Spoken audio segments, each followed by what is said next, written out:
I never imagined my own son would become my greatest enemy. After everything I sacrificed, after every night I stayed awake worrying about his future. He betrayed me when I needed him most. He called my surgery a waste of money and refused to return the $400,000 I had lent him in good faith.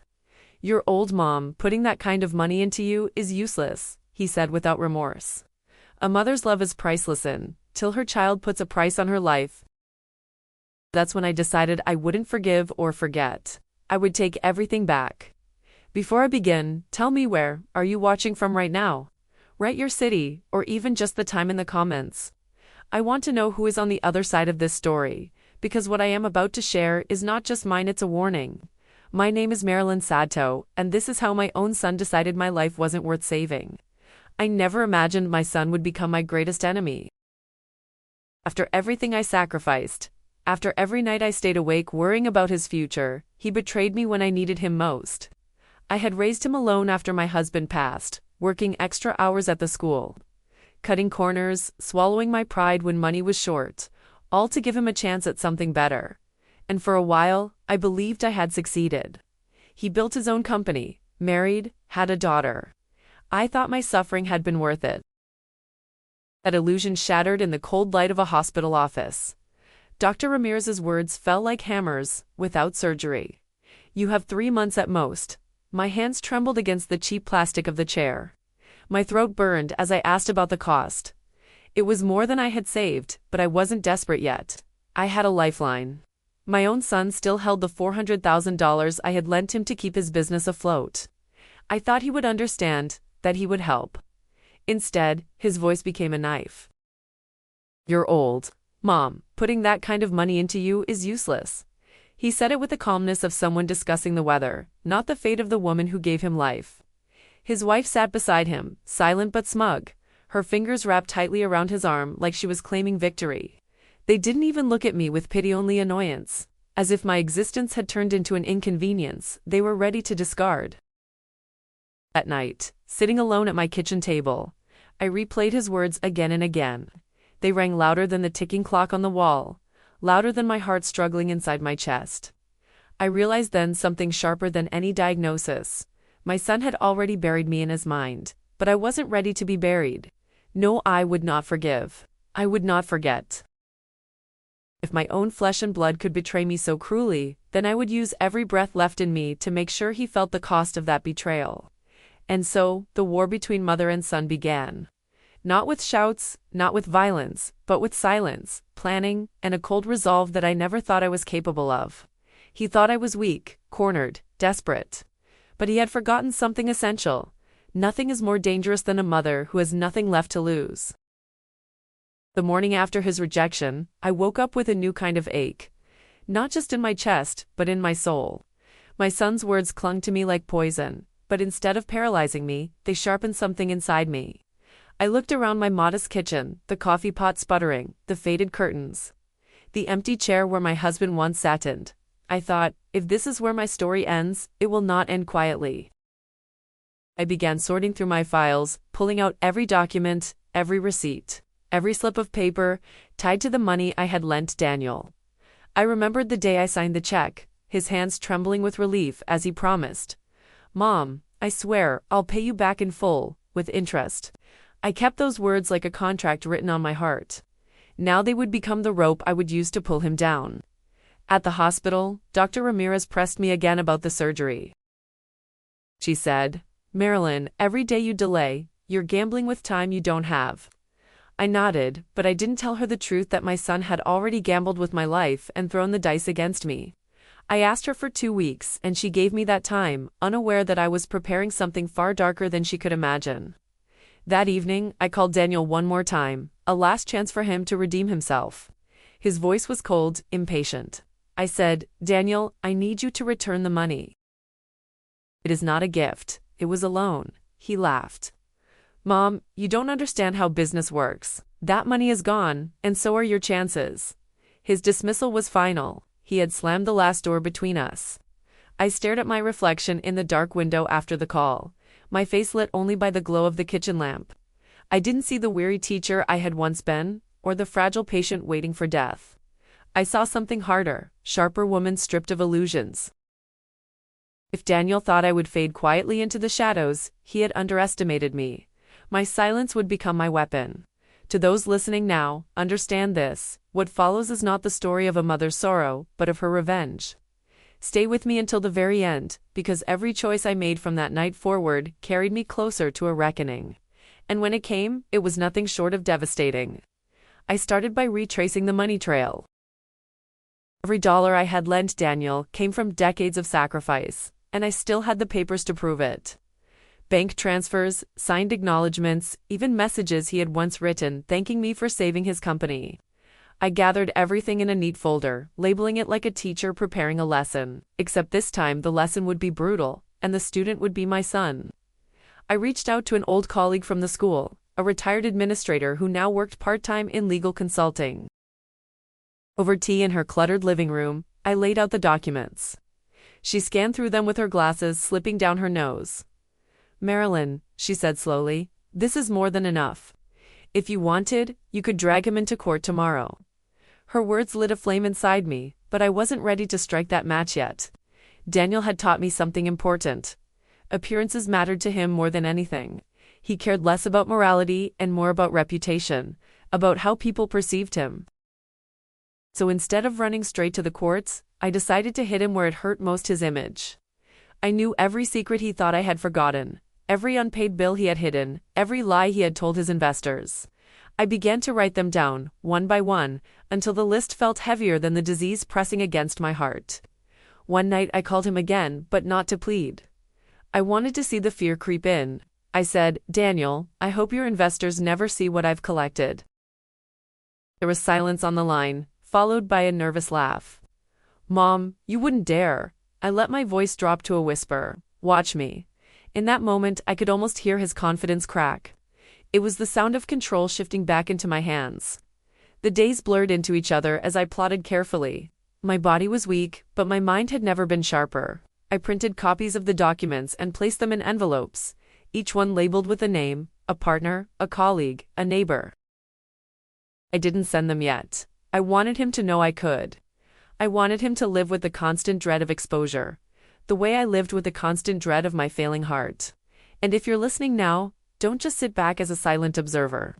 Share this story with someone who still believes family can do no harm. Let them see the truth.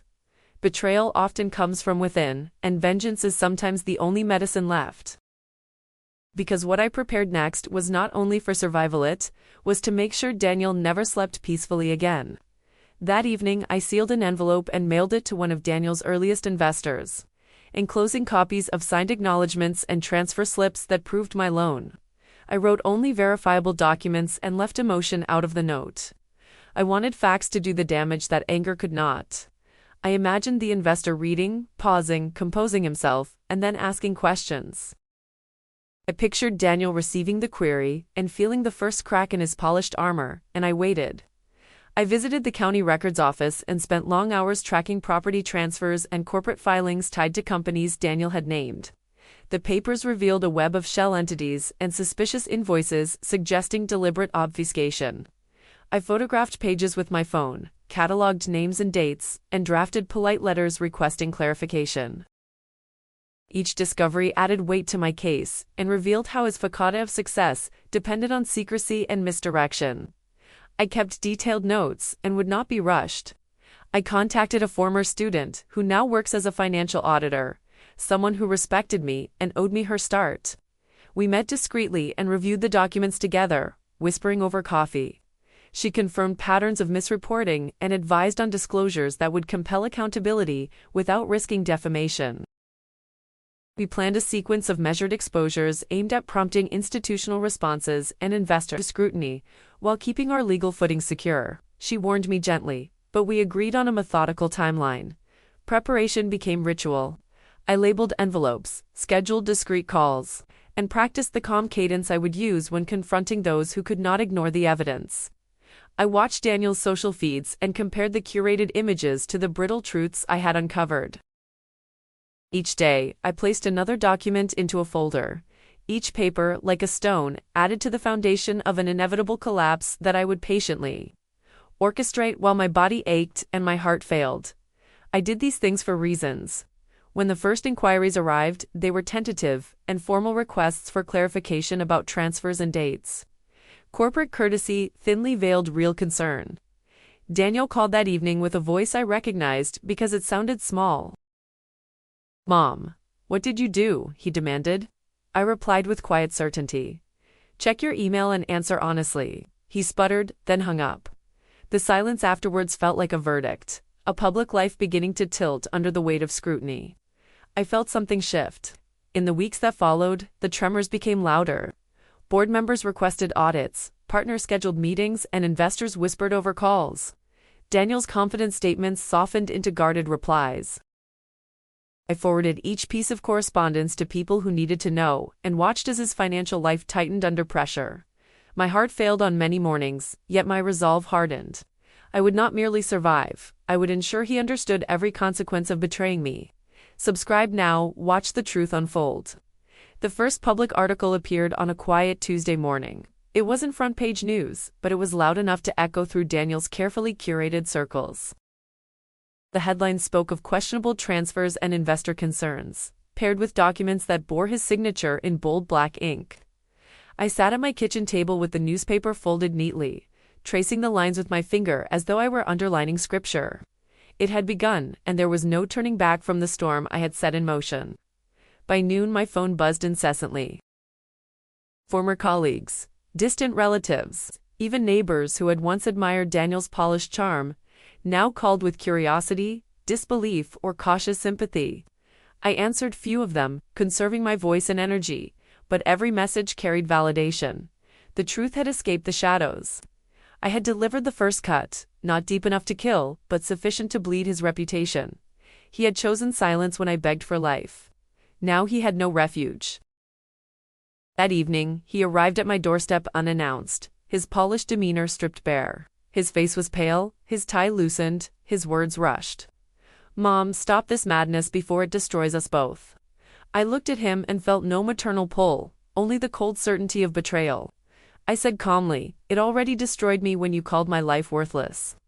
He clenched his fists, searching for leverage in a house filled with memories of a family he had already abandoned. He left without another word, slamming the door against the quiet resolve inside me. The following days turned heavier. Legal notices arrived, printed on expensive letterhead, threatening action for defamation. I pinned them to a corkboard, a gallery of desperation, masquerading as authority. For every warning he sent, I responded with another document, another verified proof, another name copied into the thread. His arsenal of intimidation weakened with each exchange, like a soldier firing blanks at a fortress made of stone. I watched him grow smaller with every attempt to frighten me back into silence.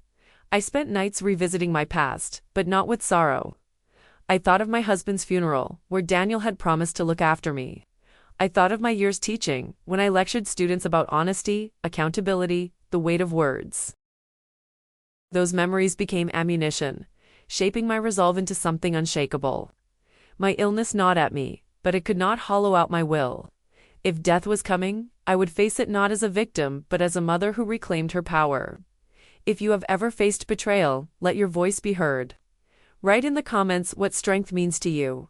My story is not merely a confession, it is proof that silence can be broken, even when spoken through weakened lungs and failing veins. Daniel thought he could bury me with indifference, but I learned how to dig myself out, one shovelful of truth at a time, and I was not finished yet. I knew the storm could not rage forever without reaching its peak. What Daniel had lost in business and family was only the surface of the reckoning I intended. The final blow had to be undeniable, something that would not just weaken him but strip away every illusion he had used to survive. I gathered my files into one comprehensive dossier, arranged like a thesis I once would have graded, except this paper was destined to fail him beyond redemption. I delivered the dossier to state regulators, complete with timelines, witness statements, and financial discrepancies no lawyer could easily dismiss. I imagined the weight of those binders landing on a desk, the way an anvil drops onto brittle wood. This was no longer just whispers and articles. It was official scrutiny, the kind that carries subpoenas and public hearings. I had transformed my pain into ammunition, and now it was lodged firmly in the machinery of justice. Daniel called again, his voice stripped of arrogance, replaced by a rasp that sounded almost childlike. "Mom, they're investigating me. You need to tell them it's all a misunderstanding." My reply was steady, like a verdict already written. "The misunderstanding was thinking my life was worth nothing. You made that clear. Now I'll make the truth clear to everyone else." His silence on the other end stretched into eternity before the line went dead. As days passed, letters from agencies began arriving at his office, followed by subpoenas. His colleagues distanced themselves, his investors vanished, and his name became attached to words like fraud and breach of trust. What had once been a fortress of prestige turned into rubble under the weight of undeniable evidence. I walked through my modest home, folding laundry with trembling hands, knowing that somewhere across town, my son was trying to pick up fragments of a life I had shattered with nothing more than truth. My health deteriorated faster with each week, but the more fragile my body became, the stronger my resolve grew. I had turned the fear of death into an ally, forcing me to act without hesitation, to speak without trembling. For the first time in years, I felt no shame, no hesitation, no doubt. My son had gambled with my existence, but now it was his life, his career, his reputation placed on the table, and the dealer had no mercy. Before we continue to the end, make sure you subscribe. There's more to come, and trust me, you will not want to miss how this story closes. Because what I did next was not just revenge, was a reckoning so precise, so final, that Daniel would never escape its shadow for the rest of his life. The day of his hearing arrived, and though my body was frail, I summoned the strength to attend. I walked into the courthouse slowly, leaning on my cane, every step echoing with the weight of betrayal. Daniel stood at the front, no longer the confident entrepreneur, but a hollow man surrounded by attorneys who avoided eye contact. When he glanced at me, desperation clouded his face, but I offered no comfort, only the calm satisfaction of truth laid bare. The prosecutor spoke with clinical precision, outlining transactions, forged documents, and loans concealed from disclosure. Each point was underscored by the evidence I had so carefully preserved, my name cited as the source of undeniable proof. I listened without flinching, my breathing shallow but steady, as if each word were oxygen sustaining me. Daniel shifted uncomfortably, his jaw tight, sweat forming on his brow. I remembered every dismissive phrase he had once thrown at me, and I savored the silence that now smothered him. During a recess, he approached, his voice trembling. "Mom, please, you have to stop this. They're going to take everything," I answered with the same clarity that had guided me from the start. "You already took everything from me when you chose greed over blood." He tried to argue, but his words dissolved into sobs that startled even his lawyers. For the first time, I saw not arrogance, not defiance, but a boy stripped of the illusions he had built around himself. The verdict was not immediate, but the damage was irreversible. His assets were frozen, his investors vanished, and his wife filed for divorce before the proceedings ended. He left the courthouse alone, shoulders hunched, surrounded by whispers. I remained seated, my body exhausted, but my spirit unshaken. I had endured his betrayal, his cruelty, his abandonment, and now the world finally saw him for what he truly was. That was justice, even if it came too late for my failing body. At home, I sat in my living room, the evening light spilling through thin curtains, and allowed myself to breathe. My chest still ached, my heart still weakened, but my soul felt lighter than it had in years. I had not only reclaimed my dignity, but shown that betrayal has consequences no wealth can shield against. I whispered to the empty room, he thought my life worthless. Today, the world told him otherwise. The silence that followed was peaceful, not lonely. To everyone still listening, let this be more than my story. Let it be a reminder that silence is not the only path when we are wronged. Write in the comments what this story made you feel, and never forget. Those who betray us believe they hold power, but power shifts when truth steps into the light. My son lost everything, and I found something greater. I found the strength to end my story on my own terms.